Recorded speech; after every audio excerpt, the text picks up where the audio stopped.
ഞാനിന്ന് ഒരു വെണ്ടയ്ക്കയുടെ കറി ഉണ്ടാക്കാമെന്ന് വിചാരിച്ചിട്ട് ഇത്തിരി വ്യത്യസ്തമായിട്ട്.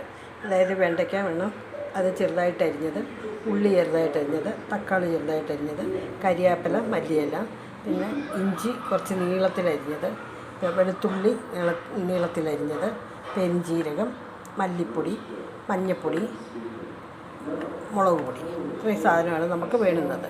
ഇനി നമ്മൾ ചെയ്യേണ്ടതെന്ന് പറഞ്ഞാൽ തേങ്ങ, കുറച്ച് തേങ്ങ, ഒരുപാട് വേണ്ട, ഒരു കാൽമുറിയോളം തിരിഞ്ഞ് എടുത്താൽ മതി.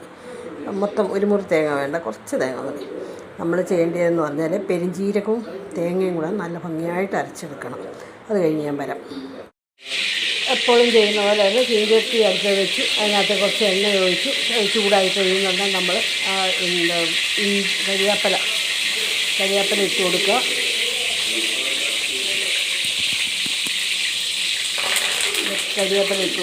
എന്നിട്ട് അതിലേക്ക് വെളുത്തുള്ളി, ഇഞ്ചി നമ്മൾ അരിഞ്ഞ് വെച്ചിട്ടുണ്ടല്ലോ അതിട്ട് കൊടുത്ത് നല്ലവണ്ണം ഇളക്കി ഒന്ന് മൂപ്പിച്ചെടുക്കുക.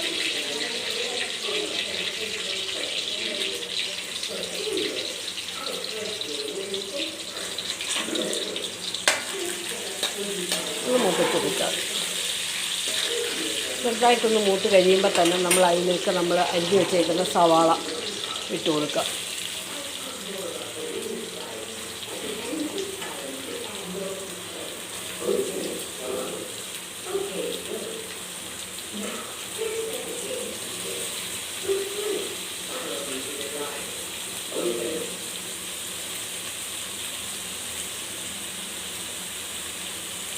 സവാള ഇട്ട് കൊടുത്തു, അതൊന്ന് മൂപ്പിച്ച് നല്ലോണം ഒന്ന് മൂത്ത് വരുമ്പോഴത്തേക്ക് എപ്പോഴും ഞാൻ പറയുന്ന പോലെ തന്നെ സവാളക്കകത്തോട്ട് നമ്മൾ ഉപ്പിട്ട് കൊടുക്കണം.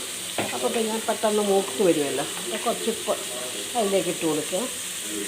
കറിക്ക് ആവശ്യമുള്ള ഉപ്പങ്ങ് ഇട്ട് കഴിഞ്ഞാൽ നമുക്ക് പിന്നൊന്നും ഉപ്പിടേണ്ടതായിട്ട് വരത്തില്ല. അപ്പം ഞാൻ ഈ കൈ കൊണ്ടിടുന്നതുകൊണ്ട് നിങ്ങൾക്ക് അളവ് കിട്ടത്തില്ലായിരിക്കും, പക്ഷേ ടേസ്റ്റ് ചെയ്തെടുക്കാൻ പറ്റുമല്ലോ. കുറച്ചിട്ടാൽ മതി. നിങ്ങൾ ഇട്ടൊന്ന് ഫ്രൈ ആയി കഴിയുമ്പോൾ സവാള ഒന്ന് മൂത്ത് കഴിയുമ്പോഴത്തേക്ക് നമ്മളതിനകത്ത് തക്കാളി ഇട്ട് കൊടുക്കാം. വെണ്ടയ്ക്കായിട്ടൊരു ഒരു കിളികൾ പൊള്ളോണ്ട് നമ്മൾ നല്ലവണ്ണം ഒന്ന് ഫ്രൈ ചെയ്തെടുക്കണം. അല്ലാതെ ഇട്ട് കഴിഞ്ഞാൽ അത് ഭയങ്കര കൊഴുപ്പ് കാണിക്കും അതിന്. അതുകൊണ്ട് ഒന്ന് ഫ്രൈ മൂപ്പിച്ച് കഴിഞ്ഞാൽ ആ വെണ്ടയ്ക്കയുടെ കൊഴുപ്പൊന്ന് മാറിക്കിട്ടും. ഇനി നമ്മളിതിനകത്തേക്ക് സവാള ഇട്ടു. ഇനി അടുത്തത് തക്കാളി ഇട്ട് കൊടുക്കുക. തക്കാളി ഇട്ട് ഒന്ന് എല്ലാത്തിൻ്റെയും ഒന്ന് പച്ചമണം മാറി കഴിയുമ്പോഴത്തേക്ക് നമുക്ക് മസാല ഇടാം.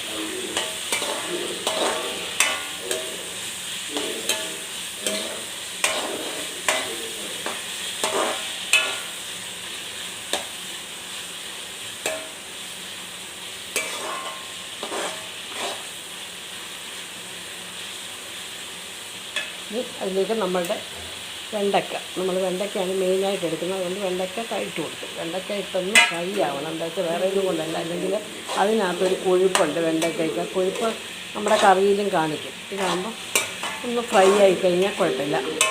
അതുകൊണ്ട് ഇത്തിരി ഒന്ന് ഫ്രൈ ആവട്ടെ. ഞാൻ എന്നിട്ട് അടുത്ത സെക്ഷനായിട്ട് വരാം.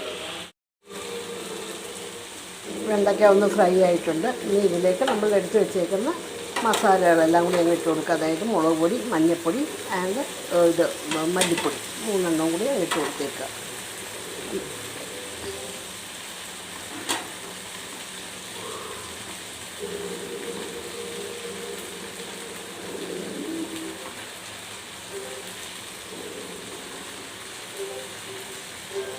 ഇത് നല്ലോണം ഒന്ന് ഇളക്കി മസാലയൊന്ന് ഫ്രൈ ആയിക്കോട്ടെ. ചെറിയ രീതിയിലൊന്ന് ഫ്രൈ ആകുമ്പം നമ്മുടെ തേങ്ങ അരച്ച് വെച്ചേക്കുന്നതോട് ഒഴിച്ച് നല്ലോണം തിളപ്പിച്ച് എടുക്കുക. ഇതിനകത്ത് മല്ലിയില ഇട്ട് കൊടുക്കണം. നല്ലോണം മല്ലിയില ഇട്ട് കൊടുത്താൽ കറിക്ക് ചോറിനൊക്കെ കഴിക്കാൻ പറ്റിയ ഒരു കറിയാണ്. ഉണ്ടാക്കി നോക്കുക.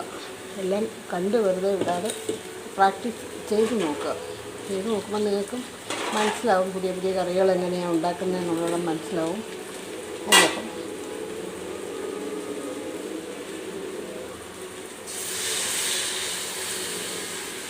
പെരുംജീരകവും തേങ്ങയും കൂടെ നമ്മൾ അരച്ച് വെച്ചതായത് അതുകൂടെ അങ്ങ് ഒഴിച്ച് കൊടുത്തു. നല്ലവണ്ണം തിളച്ച് വേണം. ഒരു ശകലം വെള്ളം കൂടി ഇതിനകത്ത് ആഡ് ചെയ്യേണ്ടതായിട്ട് വരും, അല്ലെങ്കിൽ പിന്നെ വല്ലാണ്ട് ഡ്രൈ ആയിപ്പോവും. കുറച്ച് വെള്ളം കൂടെ ഒഴിച്ച് നല്ലവണ്ണം തിളപ്പിച്ചെടുത്താൽ വെണ്ടയ്ക്കയും തക്കാളിയൊക്കെ വഴണ്ടതായതുകൊണ്ട് അതൊന്ന് എന്നാലും ഒന്നുകൂടെ ഒന്ന് വേവണമല്ല. ഇത്തിരി വെള്ളം കൂടി ഒഴിച്ച് നമ്മൾ നല്ലവണ്ണം ഒന്ന് ചോറിന് ഒഴിച്ച് കഴിക്കാനായാലും തൊട്ട് കഴിക്കാനായാലും എല്ലാത്തിനും നല്ലൊരു സാധനം. കട്ടി കുറച്ച് കഴിഞ്ഞാൽ നമുക്ക് ഇത്തിരി കട്ടി കുറച്ച് കുറുക്കിയെടുക്കാം, അല്ലെങ്കിൽ വെള്ളമായിട്ട് വേണമെങ്കിൽ വെള്ളമായിട്ടെടുക്കാം. എന്തായാലും നമുക്കിത് ചോറിനൊക്കെ യൂസ് ചെയ്യാൻ പറ്റിയതാണ്. ഇത് അവസാനം നമ്മൾ ഇത്തിരി മല്ലിയിലയും കൂടി ഇട്ട് കൊടുത്തേക്കുക. ടേസ്റ്റിന് പറ്റി മല്ലിയിലയും കൂടി ഇട്ട് കൊടുത്തേക്കുക. ഓക്കെ, ചെയ്ത് നോക്കുക. ഇഷ്ടപ്പെടുന്നെങ്കിൽ നിങ്ങൾ ലൈക്ക് ചെയ്യുക, സബ്സ്ക്രൈബ് ചെയ്യുക, ഷെയർ ചെയ്യുക. ഇതാണ് നമ്മളുടെ തയ്യാറായ കറി.